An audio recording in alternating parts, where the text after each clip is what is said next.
What's going on, everybody? We've got an excellent show planned this morning that I'm pumped about.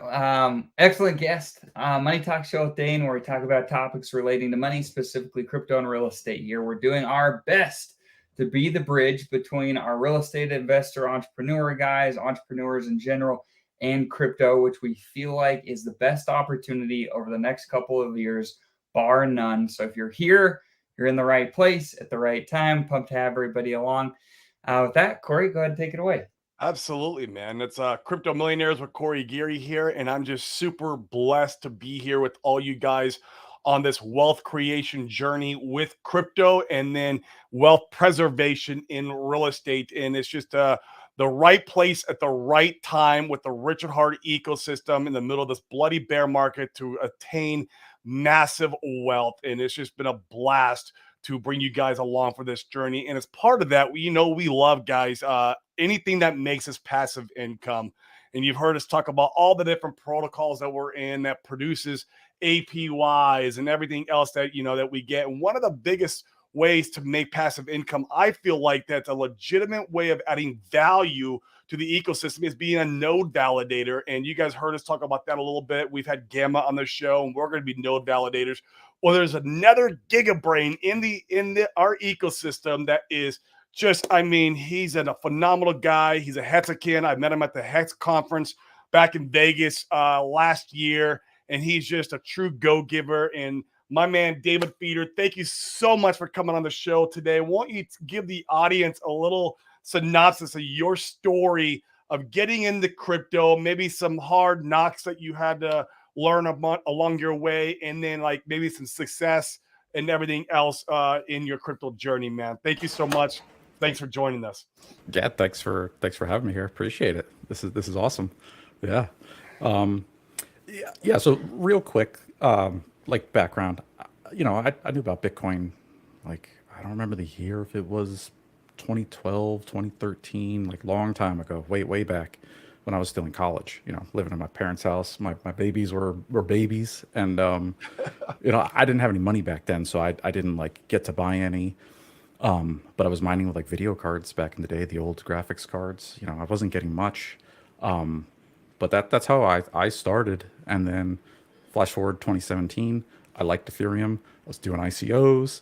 Like one of my like big losses and one coin I'm still pissed about is PLR, like Pillar. Like, yeah, throw it in Ethereum, you get all these Pillar coins, and then 6 months later it pumped. But I didn't sell the top. I didn't know. It's my first time in like a market. I didn't know like, oh, Right. this is euphoria. Like, this is how you make the money sell now. I had no clue. I was like, oh, these coins are great. I'm like collecting them, and yeah, they all like basically went to zero. Like, lost all my ETH. I should have kept all that ETH. If I had kept that, I would have been a lot happier. So yeah, totally. I got wrecked in 2017, 2018 for sure. Oh, wow. Yeah. Okay. And how'd you find the Richard Hart ecosystem? Obviously, that was a massive success for you. I know you're day one Hexakin, aren't you? Yeah. Yep. So strangely, I was watching Richard back in those days. I first saw Richard on like Max Kaiser's show when they were both talking about the Bitcoin Cash fork. And both Max Kaiser and Richard Hart were Bitcoin maxis, and they both hated Bcash. And that was the first time I saw him, and then watched him ever since. And I saw all of his videos. Yeah. So, and I like, he had the idea for Bitcoin Hex, and then it turned into Hex, and then they Yep. waited 2 years, and then yeah, I was there. I was hitting F5 the night it came out. Yeah, totally. Talk about why you bought into Richard. It's interesting that so many people saw him early on and they didn't, right? They thought that he was a scammer and he created this master Ponzi. And other people like you saw Richard and felt like you'd found something. Why did you feel like you found something? I mean, it was his content, his videos. You could just tell he's a genius, and the guests he would have on back in the day, and the way he would debate them and just like destroy them, or you'd walk away from that conversation being like, wow, Richard knows way more than somebody I used to respect a lot, and he like obliterated them, and that happened all the time. So after a while, I was just like, all right, Richard is hands down the like biggest brain in all of crypto. He's a freaking genius, and I know Hex is going to be amazing. It was kind of a no brainer for me. Like, it was just obvious. Like, compare really quick, and I don't want to get too sidetracked, but you're talking about some really interesting things. So with Pulsechain coming out, you talked about, you were early to ETH. You wish you would have just kept all your ETH. In fact, I was talking with another friend the other day, and he knows this guy that's a Genesis ETH guy, and the guy is pretty much, for the most part, he's held the majority of his ETH. And same type of thing. He's like, man, I would heavily recommend Impressive. to not stray too far from the tree. And so that was his advice with Pulsechain. And he's like, look, if you want to go like dabble elsewhere, by all means, scratch that itch, but don't stray too far from the tree with the majority of your bag. And I thought that was interesting. I think that was wise to hear. What are your thoughts on that? I completely agree. Knowing what I know now, and yeah, absolutely, same thing with Ethereum. Should mostly stick to Ethereum. Now Hex was the one that was a game changer. But I agree. I completely agree. Same for Pulse Chain. If you got a lot of Pulse, you probably want to stay with Pulse. You could branch off and try some other things. But I kind of like the bullet idea, where you just take if you only had like one Ethereum back in the day, you could take a point 0.1 Ethereum and call that like a bullet and like a 6-shooter gun. Well, that's Sami's analogy, right? Yeah, exactly. Yeah, I love that analogy. That's a great analogy. If you want to try some things, yeah, put a bullet in this or that coin and spread out a little. But for the most part, you want to have a box of ammo of ETH, right? Or Pulse Chain. Right.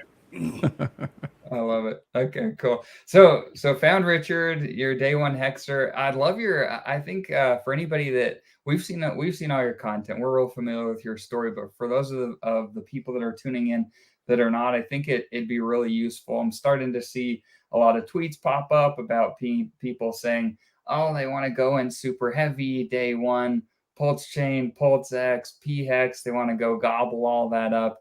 If you guys are not familiar with the Hex price chart, David will tell you firsthand what that was like. Love your insights. In fact, maybe it's a fair comparison in your opinion. Maybe it's not, but to be able to compare the Hex launch versus Pulsechain, PulseX, and maybe some wisdom and how someone may approach that. Love it. Yeah, because the story with Hex, that day one FOMO. If you bought Hex on the first day with your Ethereum and you put it in, you only got a little bit of Hex compared to the next 30 days, right? So day one FOMO killed a lot of us. So you put in 1 ETH, you got, I don't even remember how much Hex it was, but next day was a better rate. You could have got more for your ETH. Next day was better. Pulse Chain is going to be different because there's going to be kind of two things going on. There's going to be those who sacked. Yep. And then you're going to log in and you'll be like, wow, I got Pulse in my MetaMask. It's all, here we go. I got it all. Great. But then there's not going to be a bridge to Ethereum. Like there's no way out. We're trapped in the Pulse Chain for probably just 24 hours, maybe. So there'll be those that have it. And at first you won't be able to sell. It won't have a value. So that'll be interesting. So you can go ratio trade maybe on PulseX. Like, oh, maybe I'll swap 1 Pulse for 10 PHEX. Is that a good deal? Nobody knows. Who knows, right? It's like that's the real gambling, is that first day ratio trading is like you don't know what you're getting. You're kind of like shuffling around coins, but we don't know what they're worth. And then you got the people who didn't get the chance to sack, and they're gonna have like dry powder on the sidelines waiting for Pulse Chain and waiting for that bridge or some way to buy it. So I don't know what to expect when those two forces collide. When the people who sacked want out and when the people who have been waiting for 2 years want in, I don't know, man. It's going to be extremely volatile. Right. Yep. So how would I mean, we missed Pulsechain. So we missed the Pulsechain sack. We got on the PulseX sack. For people that missed one or both, how would you're somebody that has a lot of experience, in this space. How would you recommend? And once again, nothing we hear is financial advice. We're just a couple of guys on the internet shooting the breeze and speculating about what may or may not happen. How might somebody approach the Pulsechain PulseX launch? Bridge opens. What would you say is a wise way to approach that, to acquire whatever assets if somebody believed in either of those? Yeah, if I had just sacked for PulseX, and full disclosure, I sacked for both pretty much equally, so I get both the same. But if I just had PulseX, I would definitely take some, and the how much is up to the person. I'd probably do 10 to 20% of my PulseX, and I would try to get Pulse because that's like the Ethereum, right? So I need gas. I want gas forever. So 10 to 20%. And then I would be very conservative with the rest of my PulseX. I wouldn't do anything with it. I'd hold all the PulseX you can because that's going to be a cool coin. Yeah, that's going to be a good one. You don't want to stray away from that one either. So I would keep 80% of my PulseX, and I'm going to chill on that, and we're going to enjoy, wait for the single side staking farms to open up on PulseX, get some other free coins. That's it. I would probably try to get other dry powder to get more Pulse or p-hex if you're into that too, if you want some more p-hex, because maybe you didn't get as much from your e-hex copy as you wanted. So yeah, but I would try to not to touch it. So the Richard Hart core, it's like in fact I was watching one of Sami's videos this morning, and he talks about the core. I don't necessarily agree with the core that he has in his videos, but I'm thinking about my core, and like my core is Richard Hart, his ecosystem. And to not, so leave it alone and don't touch it. His is the same, except for he adds Chainlink in there. It's kind of what I'm not a big link guy. Yeah, he's a Chainlink guy. I hope it does great for Sami's sake. I watch those videos and I'm like, let's go link. It's got a lot of good use case in a lot of different ecosystems, so we'll see. I heard that news the other day that they're going to start like charging more for their Oracle services. Yes, super bullish. Plus, I think it was Sami was saying, I was watching his tweets. Link is almost like a cycle behind Ethereum, and people don't really get it. So like, Ethereum will pump and it'll go into that next wave, and Chainlink comes behind. And then add on the fact that these oracles are going to start charging more for Chainlink. Yeah, Chainlink could actually go up quite a bit in the next cycle for sure. Yeah, it'll be interesting to watch. Cool. No, that's great. So, and if you don't mind getting a little more granular, like if somebody didn't get anything, bridge opens, what's a reasonable strategy to try to what's a good DCA strategy with fresh dry powder that you think would be good for like Pulse? Oh, it's tough because now there's so many good coins to choose from, right? I mean, if I was brand new and let's suppose Pulsechain was open and everything was up and running,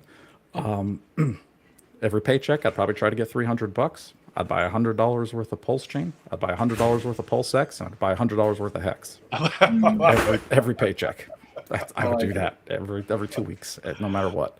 That's what I would do if I was brand new. I love it. That's kind of your story when you first got into Hex, wasn't it? Exactly. That's how I did it. Yep. And it did really well for you. It was easy and it worked. Yeah. Yep. Exactly. Yeah. Because that was my story, was with Hex. When one of the wallets I had, I took it was like $750 or something. It was less than $1,000, and I put in one wallet and I bought the Hex. And yeah, I paid off my student loans, 35 grand or whatever it was, with just one wallet, $750, like a year later. So great. Yeah, So, and that's when I made that video for Richard, and I was like basically crying, and then he retweeted that was the coolest, put it on the site. Cool. Yeah, it's a true story too. It was like, it blew my mind. I didn't think Hex would ever go that high in the first year. That was the crazy part. That's why I really made that video. I was like crying. It was like, I thought this would take 5 years or like maybe a decade.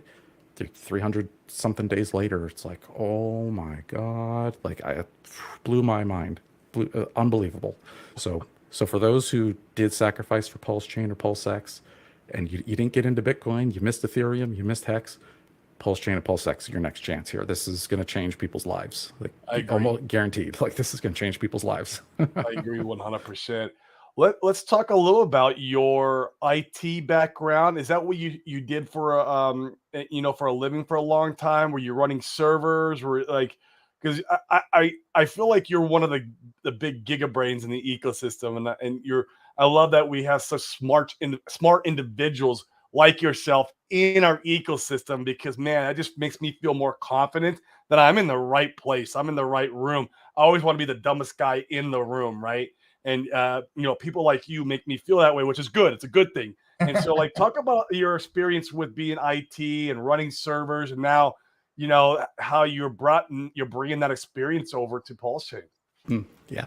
So, yeah, I went to college at a state school, got back when college was quasi affordable, it was 35 grand, right? That I paid off with my hex for a 4-year Right. degree. Not bad. It's really right? affordable for you. Yeah, 35 G's, not bad, right? Like Yeah. versus today, where it's $250,000, for the I same know. thing.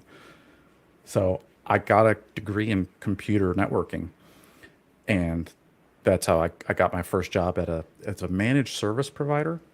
So it's an IT company, but they do the IT for other companies, for businesses, small businesses, medium businesses. So that way, let's say you're the owner of a company, you don't have to hire an internal guy. You could just hire, this other company, and they'll do it for you.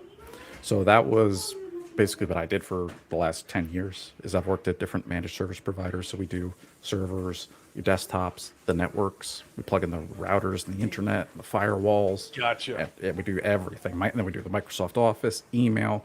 So I'm like a jack of all trades. Like I can do a little bit of everything in computers. I can build you a whole business network from scratch, basically. That's kind of what I've been doing.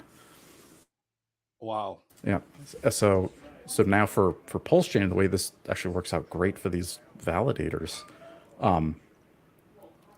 back in Pulsechain testnet V2B, when it was the delegation, right? You had to vote. Delegated proof of stake. Yep, delegated proof of stake. Yeah, originally Pulsechain was going to be you just voted for validators, and there was going to be like this top 33 list. And yeah, I was running with like Kinetics and RG3. We had a site on the West Coast, and then I had a site over here on the East Coast. So we were running servers, and was able to get to #1 on the validator website. Everybody voted enough for my validator, and we made it to #1, which was awesome. Like Hodl Dog was #2, and me and him had a battle. He took #1 for a couple weeks, and I remember that. So much fun. That was amazing. I loved doing that. But it wasn't the greatest model because everybody was depending on us to run the servers. Yep. So if mine went down, we're all not mining for like a couple hours until I fix it. That stinks. That's a bummer.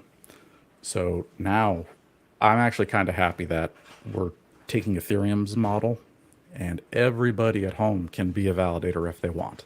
It's totally decentralized, and all it takes is a little computer, or you can basically run it on almost anything as long as you got the right hardware. And that's it. Now we just do it from home. And the penalty for being offline is pretty small. If you're offline for an hour, let's say you're just lose internet and you're just validating at home, it's okay. You lose a couple pulse, but when you come back online, all you have to do is mine for 1 hour, and you caught up back to where you were. Yeah. So like even if you're offline, you go on vacation, you're offline for a week. Like who cares? 1 week you pop back up. Yeah, come home, turn it back on, mine for a week. You're back to where you started. So it's totally no pressure now. Now it's like easy. Anybody can do this from home. So super cool. Did you have some money invested in the delegated proof of stake? Like, I know obviously you had time invested, but was there were you guys financially invested? And did that kind of throw things around when he changed the consensus? I mean, I think we got really lucky. We just we just kind of bought the gear ourselves, right? Like bought a firewall, bought a battery backup. We got the location and the rack space. So it wasn't a major investment. There was I didn't need a credit card or anything. I just bought the stuff. It wasn't that big of a deal. It was only a couple grand in all. Okay. Like, you know what I mean? Yeah, it wasn't the end of the world. Yeah. It wasn't wasn't too bad. I thought maybe you spent like $100 grand building out a couple warehouses with big old giant server. And then RH is like, nope, we're not doing it like that no more. Sorry, guys. It's like, I would have freaked out if I did, man. I'm glad I didn't. No, I was definitely waiting for things to develop. Okay. When Richard changed it, literally my first thought was, "Oh, David." I was nervous you're 100 racks out. Yeah. I was like, David, Alex, all these guys who are the gigabrains in the ecosystem who are building. I'm like, oh my God, what about these guys? I mean, I hope that it's just not financially really invested. I know Alex is still building a big giant server type for I guess he's gonna do like an Infura type thing, which is so freaking cool. Exactly. That's awesome. God. Alex is a G. Yeah, he's the real gigabrain. I'm just a normal IT guy. He's another genius. gigabrain. Yeah, he's my real second favorite guy in crypto. Yeah, yeah, is Alex, man. yeah. I look up to Alex. Yeah, he's doing it right. He's building a multi-million-dollar like warehouse data center, and he will be the Infura of Pulsechain. God, Yeah. if that's not bullish, I don't know what is. I just don't like that is just oh God, it's so amazing. The amount of building before the chain is even launched is remarkable. It's like nothing. It's like nothing crypto's ever seen. It's wild, and to be able to be early to that, oh my gosh. So we see you're now starting to sell some kind of like all-in-one packages. Now, now you just did this. You started doing this like a couple of days ago, right? If I'm not mistaken. And then like these machines, like 48 hours ago. Yeah, like 48 hours. Okay. Yep. All right. Cool. So like, tell us a little bit about these machines. Did they come with the? Are they very? You know, are you familiar with the Avado on Ethereum? I think it's called Avado. They're literally plug and plays for a node validator on Ethereum. It's literally that easy. You plug them in. You spit. It has the software all in there, and you don't have to do all the Linux command line stuff in the Avado. And it's like like they made it like Apple almost. Like it's just like an app. You go in there and you can start node validating. Is that the direction you're trying to go towards? I am not a software developer, sadly. So I wish whoever could build that for Pulsechain, yeah, they're going to make a bunch of money. Like that would be a great product. That'd be amazing. I wish I could. I don't know how. I don't know how to make like the app where it's like all automatic behind the scenes. I'm not sure. But that would take like development money. I'd have to hire a dev for like to do. It probably cost $50,000, you know, to like have that build work. Something like that. Now there is a guy, my favorite Ethereum miner. His name is Yorick, and his first name's like Thorsten. He's on the ETH Staker YouTube channel. Yep. He made something called ETH Docker. It's free, open source, and it's kind of the same thing. It walks you through a little wizard. You still have to do Linux, but you just kind of next. You know, how many validators do you want? I want 5. Enter. Do you want Geth or Aragon? And you just go through the steps. I'd love to fork his because it's open source on GitLab. But I looked at it, man. It's like 100,000 lines of code, and I'd have to change every little piece to match Pulsechain from Ethereum. It'll take me like a month. Like it'd be insane to do. So that's just too much. So what if you hire some like VAs, some smart VAs who have a little bit of techie type, and you can manage them and monitor and tell them what. If it's real what's the word? Repetition. You know what I mean? A lot of work. You could hire some VAs to do it for you. Potentially, yeah. Yeah, you could. I just don't know if you're going to get a return on investment. That's the problem. Now, even I've actually thought about reaching out to Thorsten, and I still might. And maybe I'll like take him out to lunch. I think he lives like in my region. So I might just like hit him up and be like, hey, man, like, will you please fork your stuff to Pulsechain? Because he knows it perfectly. He knows what to change. I'll bribe him or something. We could pay him a couple grand and he could do it. Like right. That I think would be worth it if somebody. There's a better idea. Yeah. Yeah. Go to the right source. Yeah, because then it's very easy. Then it's real easy. You just step by step. You just click the buttons. Yeah. So fortunately, right now I'm not that advanced. I don't have all that technology. I'm just selling the hardware itself. It's exactly what I'm using personally in my house. So that's exactly what I'm selling. It's just the hardware.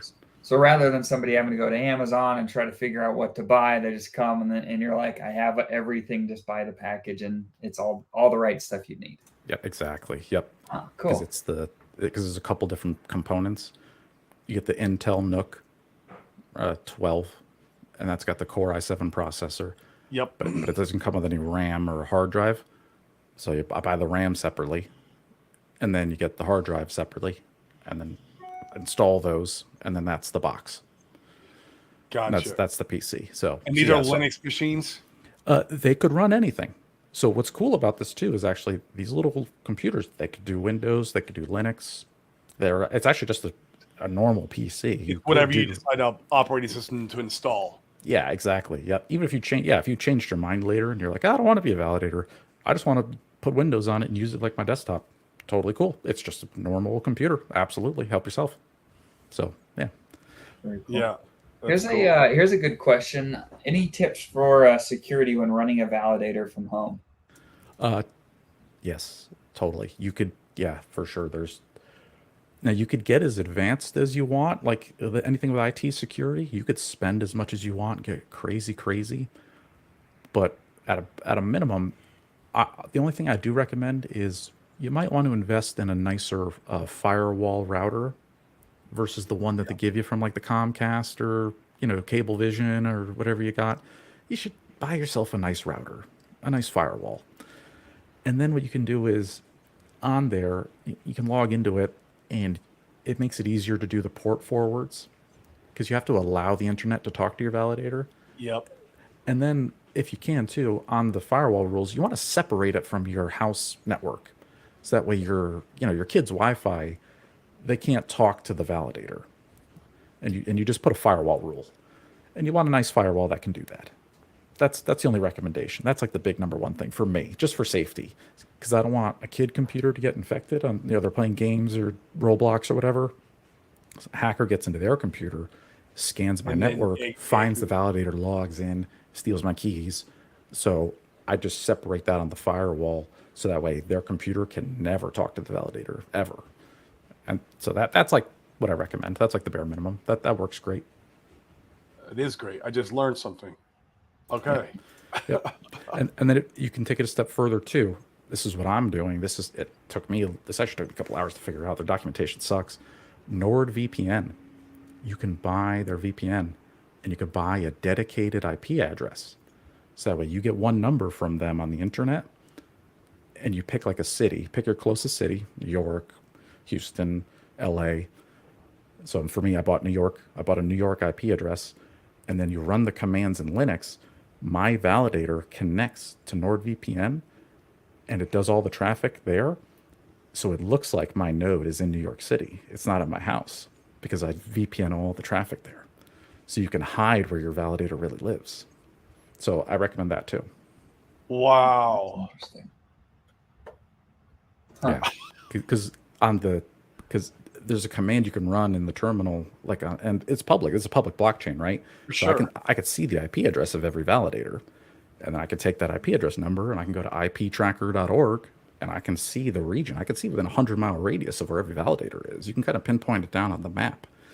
So if that sketches you out, if you don't want people kind of knowing where your validator is, if you're at home, if you don't want to be found in that region, buy an IP address from NordVPN. And my net validator literally looks like it's in Manhattan. It's in like Wall Street in New York. Yeah. So that's how you can hide where you are.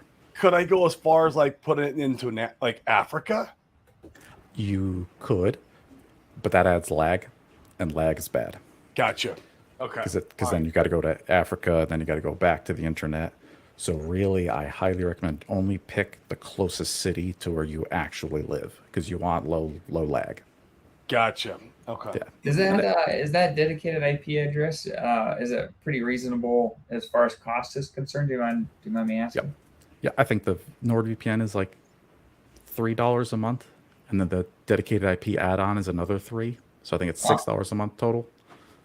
I think last I checked, and then I use coupon code K for K, and then you get like 50% off. So, I use it too. Yeah. yeah. So yep, perfect. Okay. Cool. I like that. That's great. Free Speech says, yeah, I had not seen much content around security running validators from home. Perfect. And you're creating content right now on your channel and doing tutorials and everything. Talk a little about that. Yep. So I need to do, I'm actually gonna do it right after this, like today. I'm gonna update my script I have on GitLab for version 4 of the testnet, and I'm gonna make a new video. And I'll kind of go through it again and show what I updated. And then I'm going to show off the validator store website and show people how to place an order if they want. So I'm going to do that like today. And then later the plan is I want to make more videos where I'm going to make a video to show you exactly how to do the NordVPN IP trick. Because it was a little tricky. Like their website doesn't really, it's Linux, so it's all command line. So I figured out the commands in the right order and I got it working. And I even set up a kill switch. So if the VPN connection drops, it stops all internet traffic from the validator. So it doesn't automatically leak out of your home router, because that'll happen. If it fails, like it'll just start going out your normal internet, but you can put on a kill switch so it doesn't do that for like extra security. So I'll show that too, that kind of stuff. Yeah. Really nerdy stuff. Yeah. There's a Love good it. question. Can you change your IP on a validator once you're set up? Yes, you can.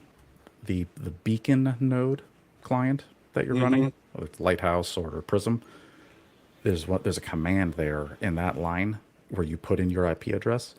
Yeah, you could stop the beacon, change the IP address, and then restart the beacon, and it'll update. So totally, you could like move to another house. You could take your validator and change your IP address on your NordVPN and pick a different one. Totally, you could change it whenever you like. Very cool. Here's another one. Can you please show how to get Prometheus to work? Prometheus. Are you I'm not. you guys familiar? I'm not. That might be I think it's like a reporting thing, like Grafana, where it gives you, I think, like Grafana, maybe some graphs and stuff about your is like stats, Grafana. statistics. Yeah, I've actually never used Prometheus or Grafana yet, so Yeah, I would like to learn Grafana too, because I've just seen it over on the Ethereum side from the e-staker guys that you were talking about earlier. I've seen them do it, but it's a really cool dashboard with all your stats, and it's just really neat to have that up and going, because then it's just good talking points. yes, and then you could watch it. See, now that is safe to like expose to the internet.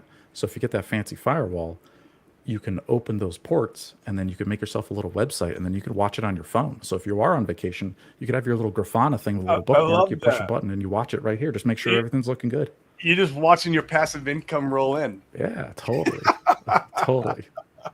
That's a good question. So what do you use instead of like a Prometheus? Are there other solutions that you like or recommend? I mean, at the moment, not right now. I don't have anything up and running like that. I literally just have the screen like down in the basement where the computer is. Basically, I just walk up to it and look at it. I don't remotely monitor anything. Even for these validators, I'm a little paranoid. Like I'm not going to open Grafana to the internet for mine. I don't have remote access turned on. I don't have SSH. So if I leave my house, I can't log into my validator because I don't want to. I don't care. I want it secure and as tight as possible. So to be honest, I actually don't remotely monitor it. I don't even care. Yeah, that's not important. I'll check on it later if I go to the Beacon website, to the official Pulsechain. You can see it. Yeah, I see the validators when they're active, right? Yep. That's all I watch. Check in on it that way. Exactly. That's the official website I watch. I watch the actual Beacon chain to make sure I'm actually mining blocks. That's all I care about. Yep. Yeah, you just put in the public address and then it shows you. Yeah. Bingo. So that's all I use. Yep. Talk a little bit about, I thought it was interesting to see the version 4 testnet to be able to update the APR for the validators. That's good. Version 3, if you're a validator, you were pretty much working for free, which, which sure is fine. But there's what's the upside in making, I think it's pretty self-explanatory.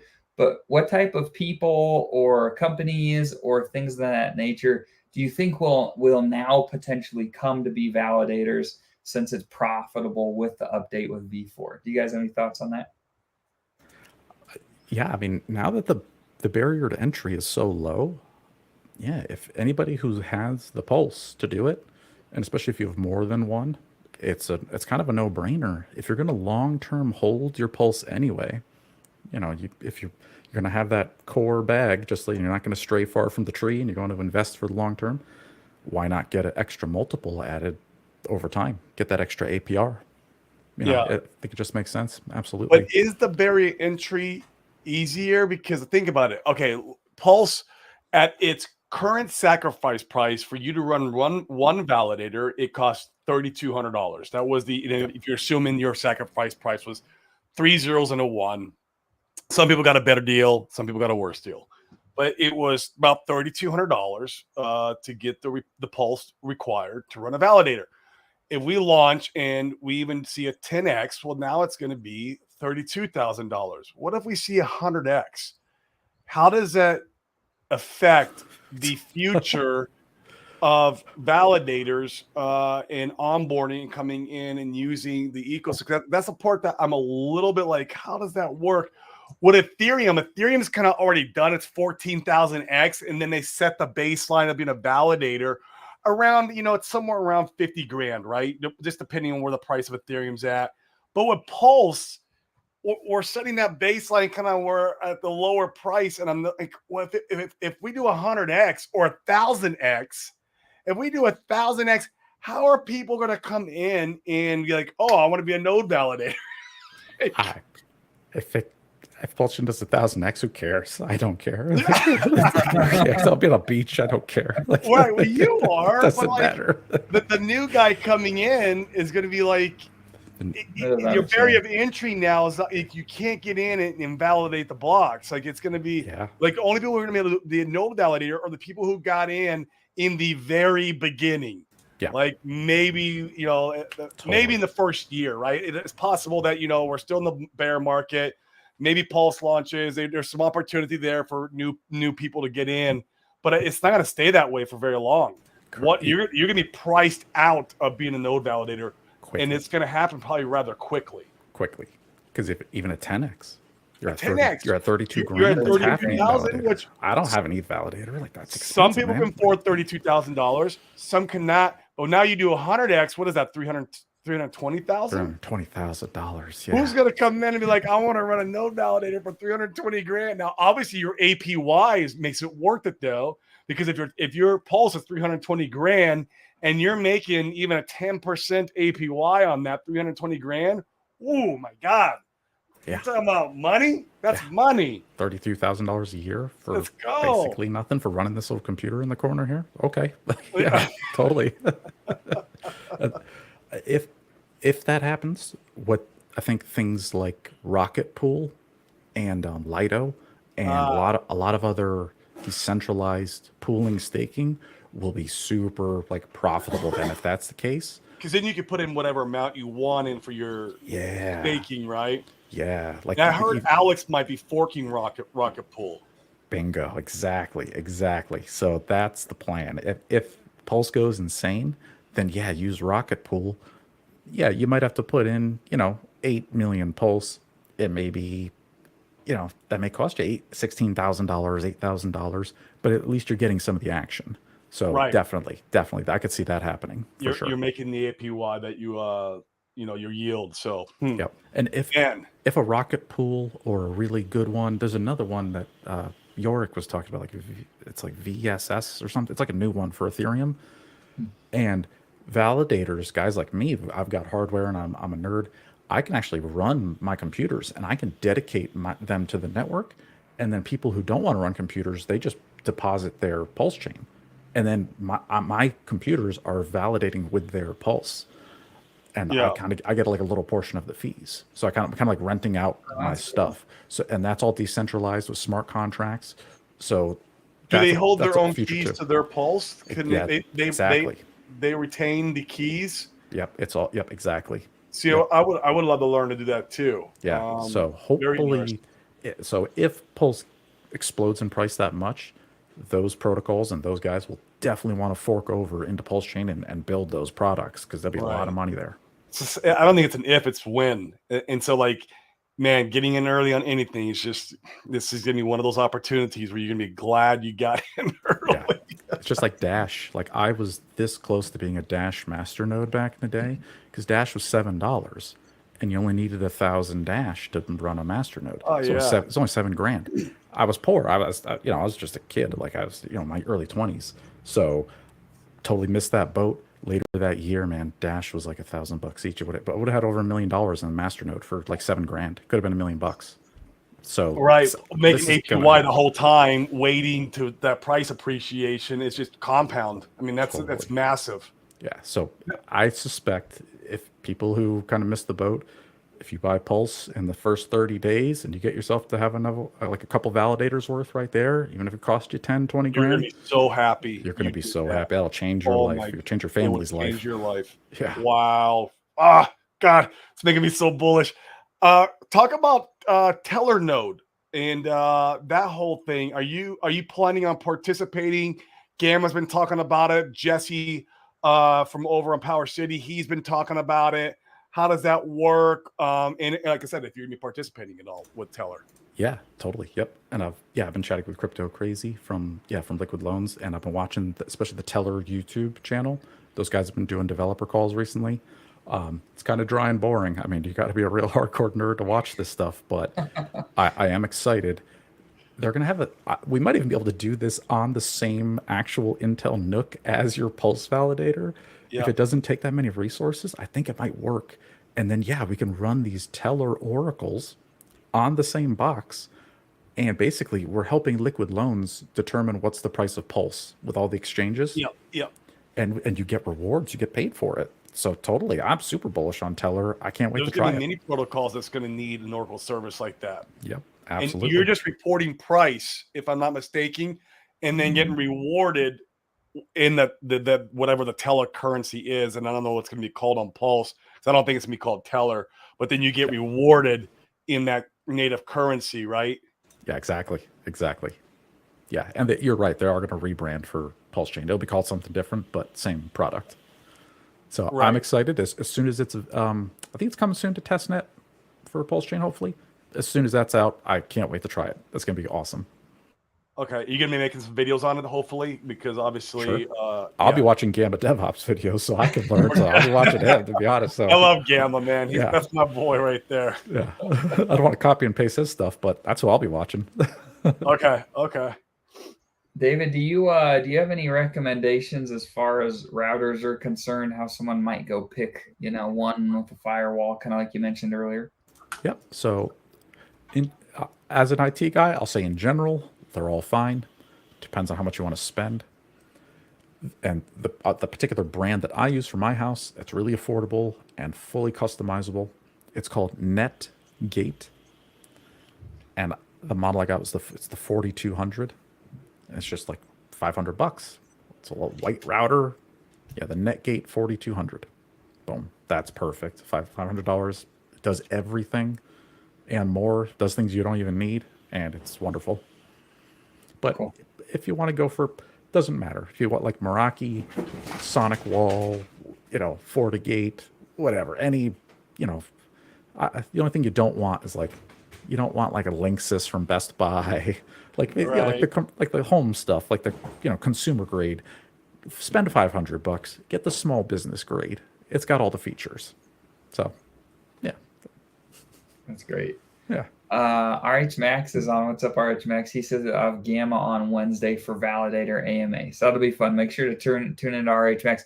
We've got some of the best guys on here today that are tuning in. RH Max's content is great. Randy's on. His content is really good.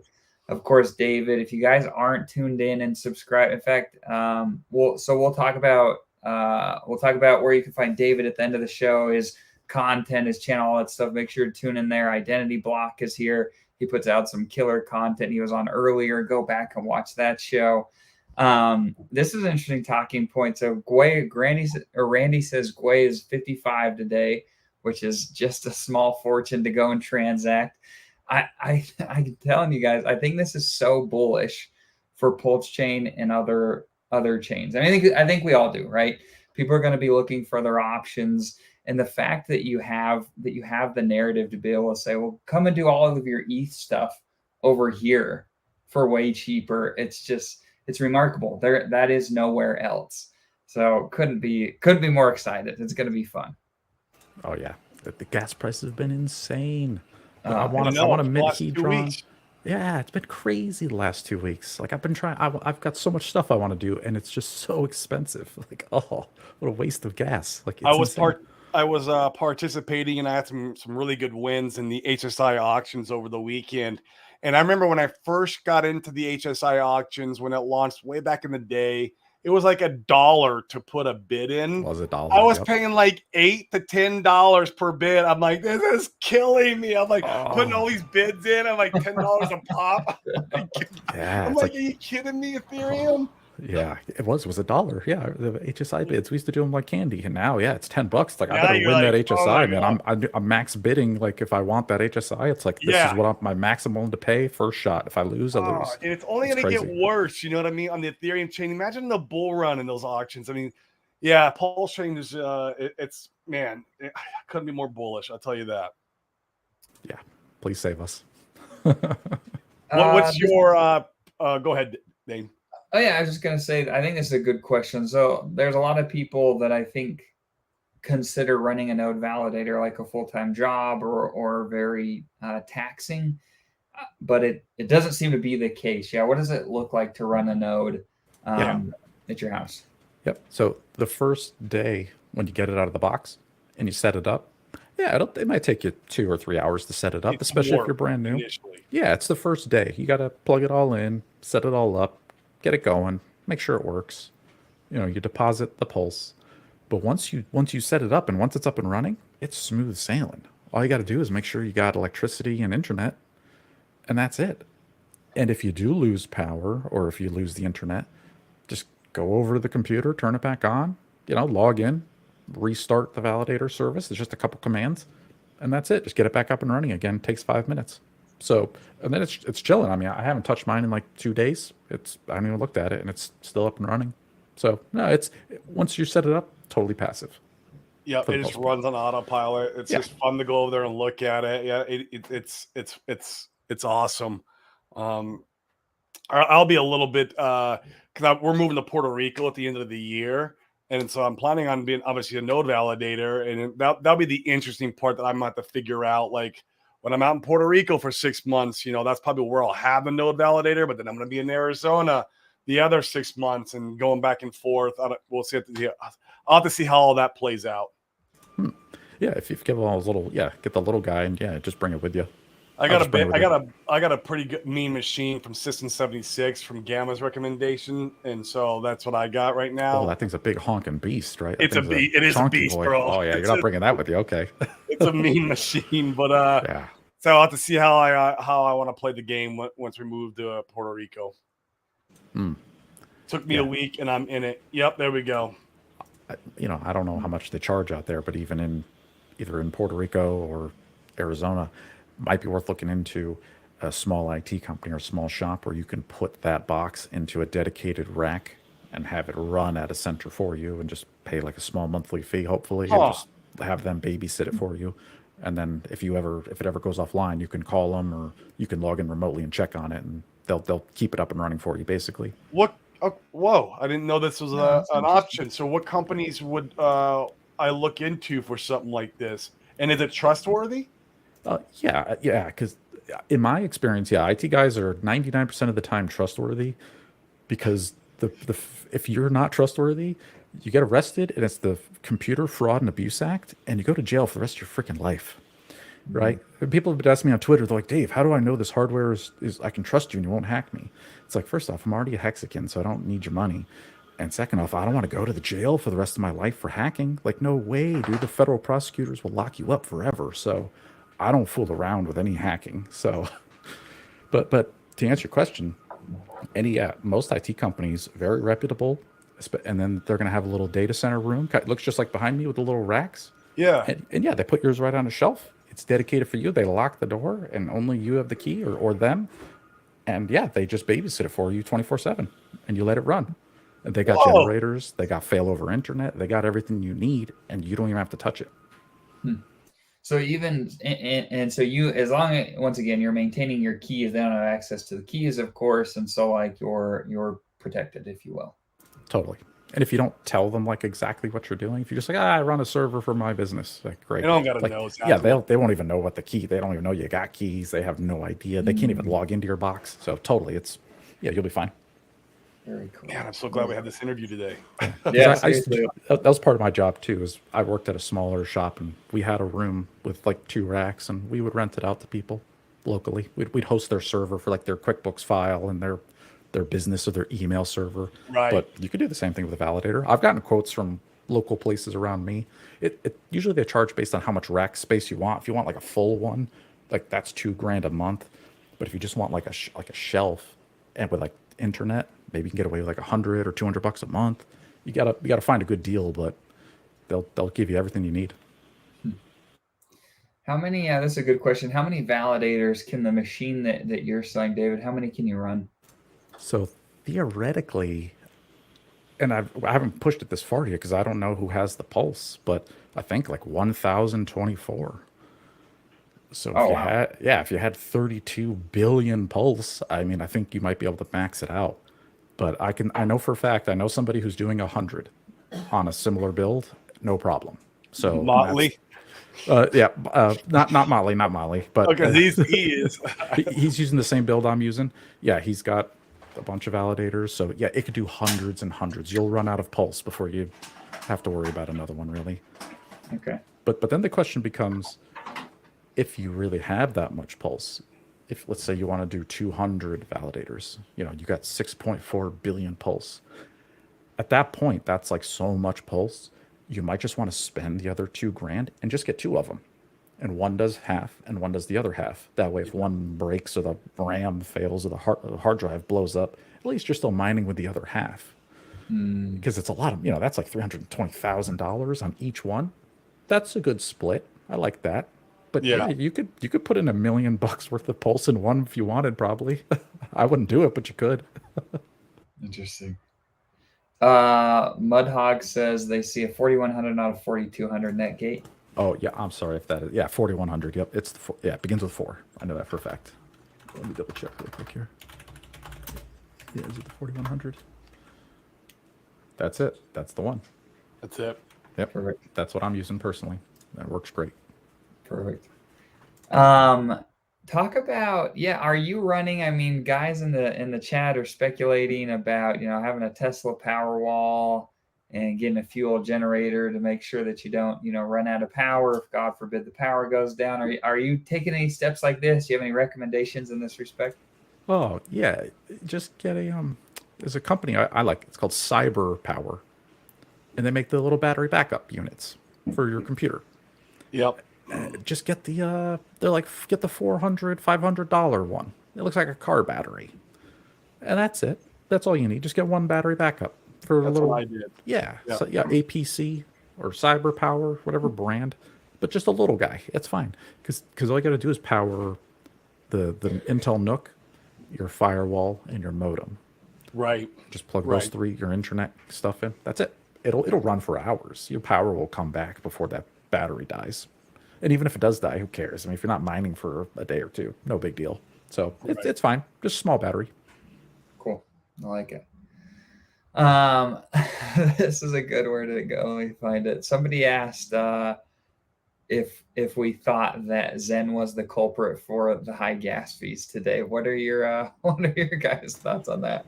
Well, it's part of it, but it's actually Arbitrum. If you go to etherscan.io and then you click on the gas GUI, and you scroll down and you look at the gas guzzlers. Sorry, Uniswap is number 1. Uniswap version 2 is number 2. Arbitrum is number 3. There's this layer 2 blockchain Arbitrum. Yep. Dude, those guys have been burning gas for like the last week. They are just guzzling it. What So are they that- doing to burn so much? I think they're settling transactions between Arbitrum and Ethereum. Oh, the layer 1. Yeah, they're syncing back down to layer 1, And and so it's burning. That makes sense. it's like, what they burn in the last? Yeah, they burned $100 grand in the last 3 Doesn't that hours. defeat the purpose of layer 2s? Layer 2s are supposed to be implemented this to help us on the gas of the layer 1. Yep. Like- That's why the next upgrade for Ethereum coming in, well, hopefully before the end of the year, is actually going to reduce, I think, that bridge gas cost between level 1 and level 2. That's exactly what it's supposed to fix. So it's That's what it's cheaper. supposed to It's cheaper to fix. run on level 2. That's what they're working on the next one. Yeah. Yeah, L2 solution reckon L1. I'll tell you, if this continues to happen, it's just more bullish for Pulsechain. So bullish. Totally. So bullish. So David, we'd love for you to speculate. Everybody wants to hear it. What's your price targets, roughly speak? And once again, none of this is financial advice. We're just like shooting the breeze for fun. What are your conservative and bullish price targets for Pulsechain PulseX this first cycle into 2025, let's say? Yeah. Well, wow. In the beginning, because I just have to look at the past, right? Like, I think Pulsechain will act like Ethereum because it's similar to it. Yeah. Do you think that Ethereum is a fair comp in that? I mean, we're a copy of Ethereum, but there's so many other, there's so many other blockchains with cheaper, faster, type of narratives that people could go to. When Ethereum was around, the only other game in town was Bitcoin for the most part. And so, like, do you think that Ethereum is a fair comp when you're looking at Pulsechain? That's a good point. No, it's really not a fair comp because the people who sacked for Pulsechain, like we've been in crypto longer. It's a different world now. I mean, that's true, because because the Ethereum sacrifice was like 15 cents for an Ethereum, and when it first came out, it was what, like $1.50. It was like a 10x in the first day, and then it went back down to 15 cents. I expect something similar for Pulse. Like as soon as it opens up and people can get it, they're gonna FOMO in. They're gonna buy Pulse like day one immediately. They might pay 10x what we sacked for, yeah. And then the people who sacked like a 10x, that's pretty good because then I could sell 10% of what I sacrificed and I get all my money I originally sacrificed 2 years ago back, and I get to keep 90% of my Pulse. So got a feeling guys like me might be doing stuff like that. So price probably going to go down, find its first bottom, and then up and to the right forever. Kind of like Hex. Do you think what's the likelihood of getting to or close to that best sacrifice rate in your head? 3 zeros and a 1. I mean, that'll be the buy of the century. If people who didn't sacrifice, I'm all in. Yeah, I'm all in. Let's go. Yeah, like I might remortgage the house, take out credit cards. Like, yeah, which I've taken out loans before. I've pulled a Pete and McCormick. I've taken out 15 grand and bought crypto and paid off the loan and gambled on it. I've done it. So, if Pulsechain goes back to the sack price, yeah, mortgage the house and get it back. Mortgage the house. Yeah, totally. Because and then 3 months later, you're in profit. You just quadrupled your bag. Get a loan back. Yeah, now I'll buy 4 houses. Thanks. Like, right. Yeah, totally. Okay, so I like that. We see a dip. That dip probably happens in what? I don't know, the first 90-ish days, something like that. Yeah, or 30. 30. Yeah, that's my anticipation. 30 to 90. But ideally, probably the 30 would be the first. I mean, you got a lot of people that it's still bear market, right? There's a lot of people who are still hurting from this last year and a half or year, whatever it is of this. I mean, it's been bloody as hell with all the scams and everything collapsing, and people are hurting, and the economy is in no great shape either, right? And so people are going to need that money. And if we were to launch at a 10x, to your point, I feel like there would be a lot of people who would be selling their bags and taking out some economic energies because of what's going on in life right now as a whole. And there's some big money in Pulsechain that sacrifice, right? Some millions and millions of dollars. For those guys, a 10x can be pretty life-changing. And like I said, even if they take a small piece out, it's going to create some red candles. So that's what I'm excited for. Yeah. That's my anticipation. Oh, like so dip in the first 30 days. What what's kind of a price target range that you think is, potential into 2025? Ooh. I mean, I think it's kind of be this. We'll put you on the spot. Give us something. Well, I'm trying to think because like with Hex, my like high target was like a penny. I was like, man, the day we hit a penny, my life has changed. I think with Pulse, it's like, is it a tenth of a penny because it's so much lower? If Pulse goes to a penny, like we're all billionaires, right? Like it's just insane. But I think if Hex or if Pulsechain goes to like 1/10 of 1 penny, like we're done. Like we're all retired again. Game over. I think like that's the target. So I don't know if it can get that high in a year, but if it hits a tenth of a penny, man, we're going to Hexaco. We're going to Hexaco. Yeah. We'll buy Puerto Rico as a Hexaco nation and make that Hexaco. That would be cool, man. Yeah, special economic zone called Hexaco, no taxes. Absolutely, be great. No, that's great. Well, cool. I think that we pretty well hammered the questions pretty well in the chats. If I missed anybody, I apologize. But lots of people saying thanks. They appreciate all the feedback, David. This has been an excellent show.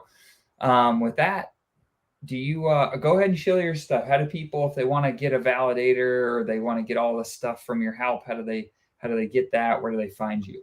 Yep. So it's validatorstore.com, and just go there, scroll down to the bottom. There's just a web form you can just fill out.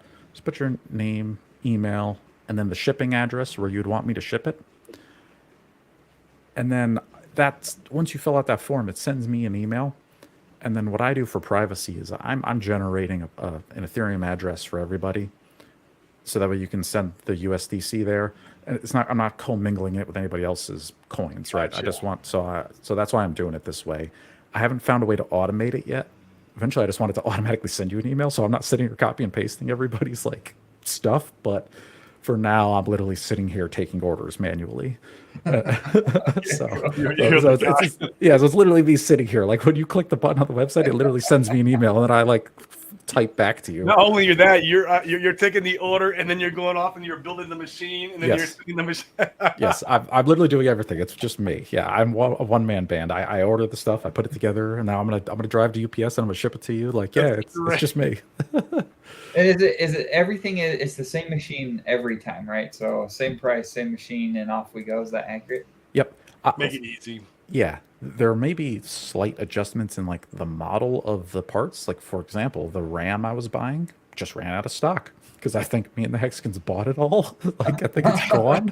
So I literally had to find a different like company with the same like RAM sticks, like laptop RAM. So yeah, I mean sometimes I have to change like the brand like this, but otherwise it's identical. It's the same stuff. What's nice is too is if you get it from me, I'm gonna put it together and I'm gonna test it here. If something's broken from the vendor who built it, I'm going to do the warranty and replace it before it even gets to you. So I know it works before I ship it. So that's kind of the nice thing too. It is. Oh, that's a big deal. Yeah. That's awesome. Cool. How do people find you otherwise? If they want to connect with you, what's the best way to do that? Yeah. I'm on Twitter, David Feeder, YouTube, David Feeder. That's pretty much it. You don't use a stage name like a lot of people.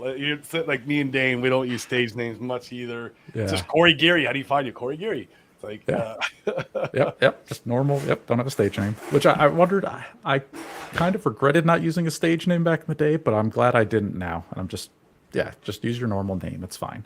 Yeah. Good. Cool. Well, we appreciate you being here today, David. This has been excellent. Appreciate everybody tuning in. We really appreciate your guys' help with getting subs and all the likes and all the algorithm stuff. All this stuff pumps all of our bags. So we're here trying to help do all that. So smash the like, subscribe if you haven't already. We appreciate your guys' help in that respect. And with that, we will catch you tomorrow. Thanks, guys. Thanks, guys. Thanks for having me, guys. David. Pleasure. Thanks. Bye-bye.